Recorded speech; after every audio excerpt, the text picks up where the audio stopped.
बंधुगण आम एस पहुँची जाइए श्रीमंदिर सम्मुखें।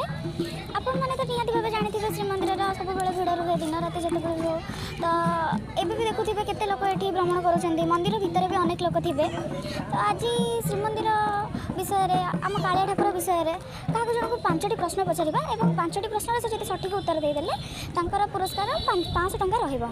तो ये मुझे एकुटिया लोक देखिपारे पचार हाँ देखो से जन छोट पिला बस हाँ बड़ पिला तो सब पचार क्वेश्चन से अनुभूति गोटे छोट छुआर अनुभूति भी देखा दरकार सी तार कालिया को लेकिन कौन अनुभूति चलते आम किसी प्रश्न पचार।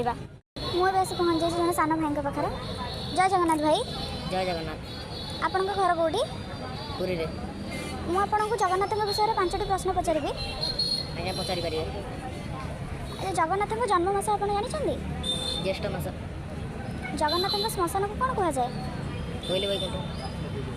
जगन्नाथ पूर्वद्वार को कौन कह जाए? सिंहद्वार। जगन्नाथ पश्चिम द्वार को कौन कह जाए? व्याघ्रद्वार।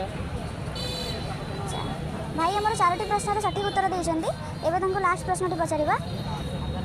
आपण शेष प्रश्न हूँ नीलमाधव को किए पूजा करती? शबर। फाइनाली भाई आमर 5टी प्रश्न उत्तर दे देते एत छोट पिला होगी भी जगन्नाथ कालिया विषय एत सारा ज्ञान आहरण कर। धन्यवाद भाई। धन्यवाद।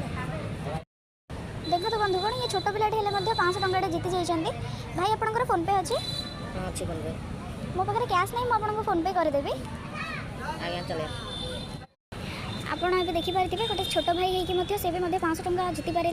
तो मुझे प्रत्येक दिन आसूची और किसी एका लोक से जगन्नाथ अनुभूति कहवाक सुजोग दूसरी से सठिक उत्तर दे पारे मुझे 500 टंका उपहार करुचे। जेहेतु जगन्नाथ आम ओडिया संस्कृतिर बहुत बड़ कथा। आजिकल लोक मैंने देखुना भावुँ आसिक बुलवे फोटो उठेबे बट गोटे छोट भाई होगी भी बहुत किसी से जानते जगन्नाथ विषय।